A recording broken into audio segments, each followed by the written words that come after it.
I sent you the link, Tracy. All right.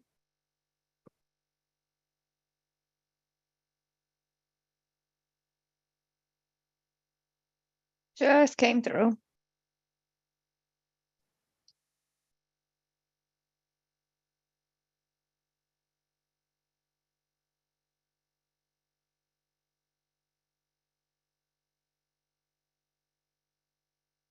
Let me just go verify it.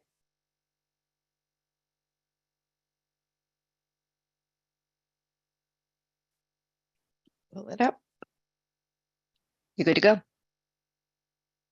Okay, thank you.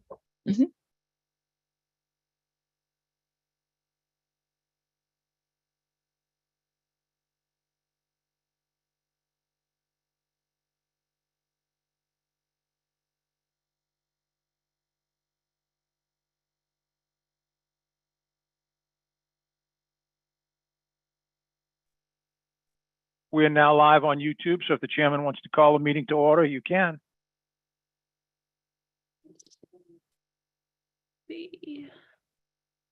Please know any comments by the public are welcome and can be emailed to publiccomment@lsbme.la.gov. Dr. Collada, please confirm you verified the identity of all tele and video conference participants. Is the sound clear and audible to the public and those on the tele and video conference? I'm going to say yes, but I don't. And all right, so then all additions to the executive or public agenda must be made presently, as we will no longer make additions to the agenda after the close of the public session. I had asked Dr. Collada if my brief discussion with you could go ahead of the CPA discussion, just because, and I apologize for this, an appointment of mine came up after this was scheduled. Yeah, Okay. I think that's fine. Yeah, we can definitely move yours to the top. All right, anything else from anybody? Then we can move on to roll call. Is Hillary Giannani here?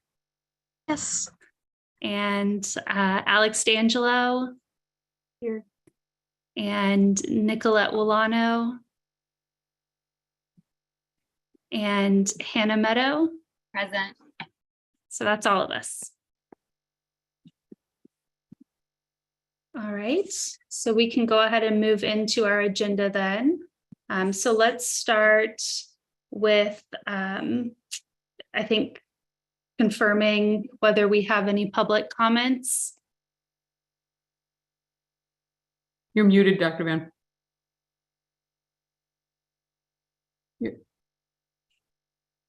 Dr. Van, you were muted.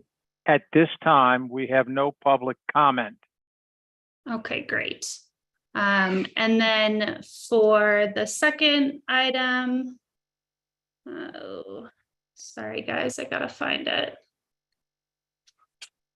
I think we need to approve the minutes from January 25th.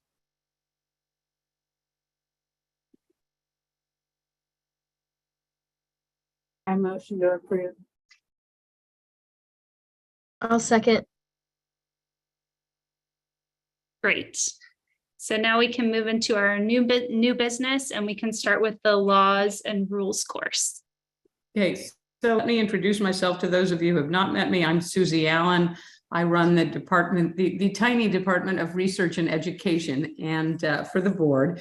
And one of the things I do is create as well as edit our laws and rules courses. And we use these laws and rules courses, obviously, to educate our licensees on the laws and rules under which they must, abide in order to practice in the state of Louisiana.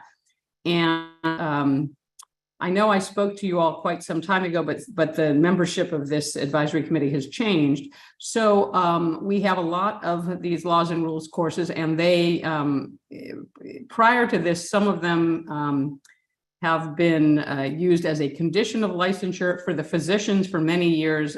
They have had a board orientation or laws and rules course as a prerequisite before their first renewal. The board is now switching to a system where all of our licensees will be required to take a laws and rules course before their first renewal, all new licensees. In some cases, and we also offer these courses just as a point of information and some free CE or CME to our licensees to refresh themselves with, with this important information. The next course that I am starting to develop is the course for genetic counselors. And generally what I do is I ask if I could get two members of the advisory committee to help me with the course. In general, the course is just, is just the important laws and rules, and you are, there's a pre-test where you're sort of tested on some things, and then you look over the laws and rules and any other perhaps federal regulations, if there are any. It depends on the licensee group, and then there's a post-test. And the laying out of the rules and regs is pretty, pro forma. What I need help from the practitioners in is, in fact, the quiz, because only the issues that come up and the situations and scenarios that come up where someone might not know about a rule and will inadvertently break it, or a law. And so I'm basically here today to let you know this is starting to happen, and to request two of you to assist me with this. And what we would do is we'd put it I'd put it together with your assistance. You all would take the course, in a play account to test it and me feedback. And then I usually throw it open to the rest of the advisory committee before it goes fully live to ask for their comments, and then it goes up. And this will be on CE Broker. So anyone who takes the course, it immediately goes to their transcript and counts for some of their CME or CE requirements. It's very easy to do, very uncomplicated system. So I guess I'm happy to looking help. for volunteers, and I want to know if anyone has any questions about any of this. I'm able to help you with that. Okay, thank you. Anybody else? I can also help with it. Do you know a rough estimate of kind of, I guess I'm sure it depends from group to group, but what the typical time commitment is? It's really not much. What I will probably do is I'll write you an initial email saying, this is how it usually works. Can you think of any scenarios that I should use as a basis, scenario-based questions for things that could come up. I sort of run with that and develop the course. And then you review those, mostly the questions, and just say, I would say it this way, or maybe there's this. And I will probably also send that question to the entire committee to maintain the rules and regulations around public meeting. You cannot discuss this in an email with each other, but you can respond direct to me. So I'll probably ask all of you those questions of, during your practice, has anything ever happened, or does something occasionally happen in the practice of genetic counseling where somebody might, be unaware of a certain issue or rule, or professional conduct issue or whatever, that we just want to use this course to, and the questions to make them aware of, just to, to protect themselves and the public. Thanks. Yeah, I can be the second person. Okay, well, thank you. I look forward to working, with the two of you in particular, but also any input that the other three of you would like to give me. Thank you very much. Madam Chair, Miss Emily, Yes. you had a motion and a second for the minutes. You do need to take a vote. If nothing else, a voice vote. All in favor, any opposed, and that way we can record it, and you will have then approved your minutes. Got it. All in favor of approving the minutes? Aye. Aye. Aye. Okay. Does that work, Dr. Van? I only heard three, so I either need five, or you need three and none. Yeah. So then any opposed, and you hear none, and you'd be. Any opposed? Okay, great. There's still no public comment. Okay. So then I think we're okay to move on to our second item. So that is the CPA templates. So I can step in. Can you guys hear me okay? I feel like when I'm speaking, it's not coming through well. Now we can. We didn't a little bit before, but now you sound great. Okay, great. So the template is something that I created with the assistance of Alex, or her input. that we're hoping to use for Oxnard genetic counselors here to allow us to order as is allowed by our scope of practice within the law. So hoping that everyone had a chance to review it. I think I gave us about a week, which I know sometimes is not as much time as it seems. But I guess, does anybody have any questions, concerns? Dr. Van, I think if you're speaking, we can't hear you. You're muted. How does it address individualization? Can you say more about that? Well, again, it may be perfect for the way you do it at Ochsner, but it may not be perfect for the way it's done elsewhere. And the danger of templates is it doesn't always address all cases, whereas it might be wise to, rather than have templates, to say, what should it contain? You know, it should contain the agreement. It should contain the clinical practice guidelines. And that way, so for example, one of you may be working with Dr. X, who wants you to do something that Dr. Y doesn't want you to do, and you would have that individualized to maintain the unique group relationship or the individual relationship. Maybe all of Ochsner's genetic counselors work with all of the OBs in the same way, or all of the pediatricians in the same way. But if somebody doesn't, then they have to have a unique and individualized kind of collaborative practice agreement.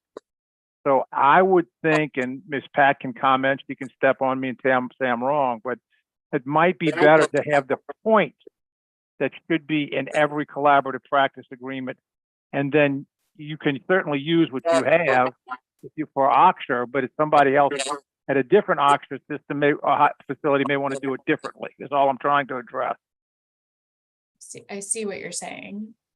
Are there templates for CPAs, like for an NP or other kinds of providers? We do not advise templates, and we are in the process of, and we're going to start collecting these things in the not too distant future, because we have some studies that are coming out of the legislature that want it to happen.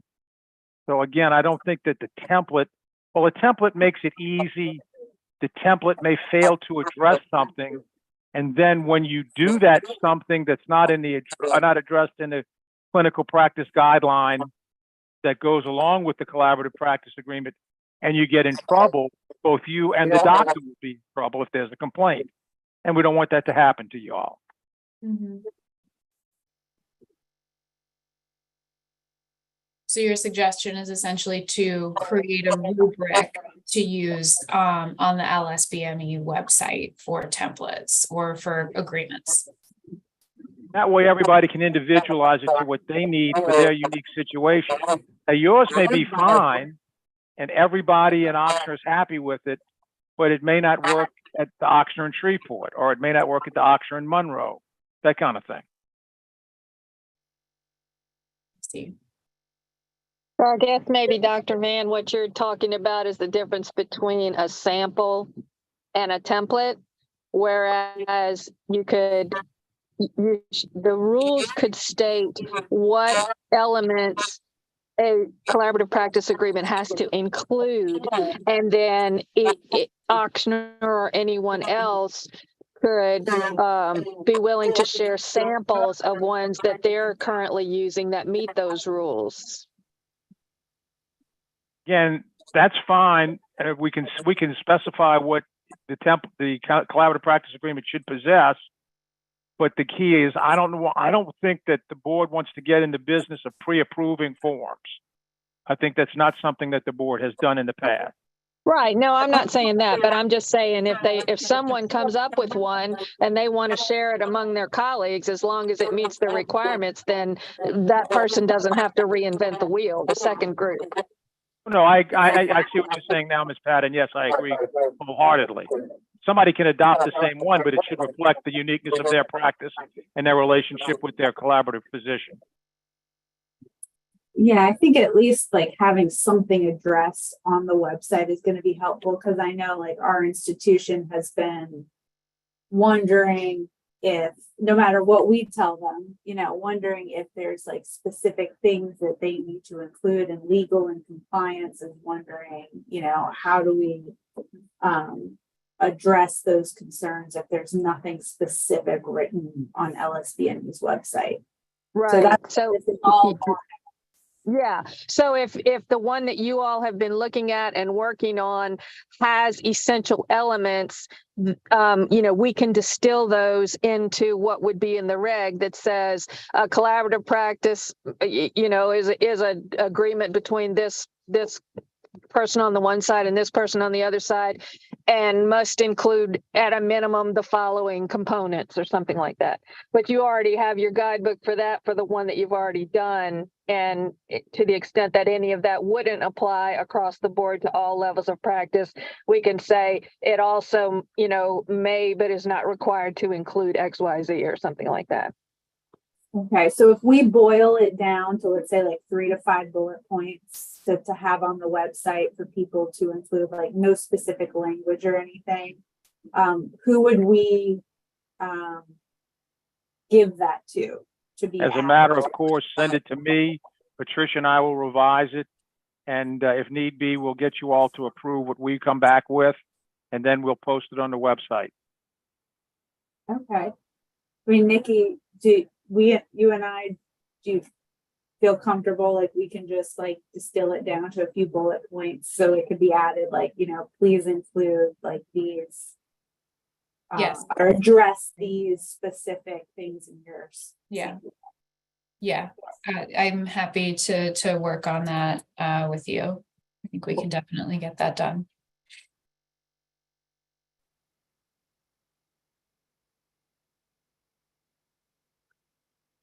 Well, great. And were y'all envisioning, Dr. Van, maybe this is better addressed to you. Are you envisioning this to be in the form of an administrative rule or just guidance from the committee?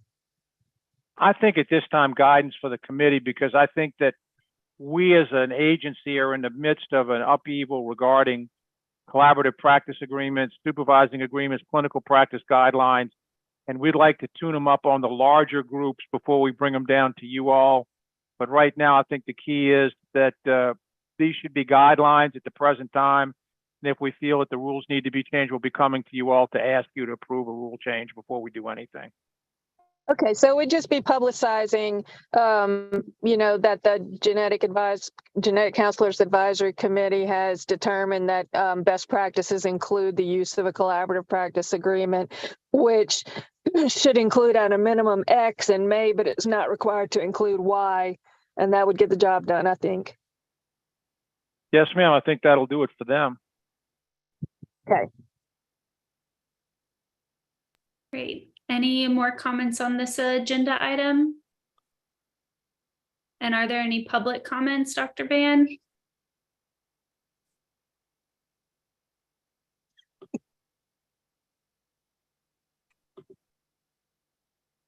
I think that was a no.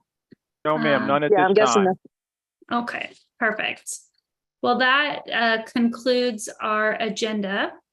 Do I need to motion to end the meeting?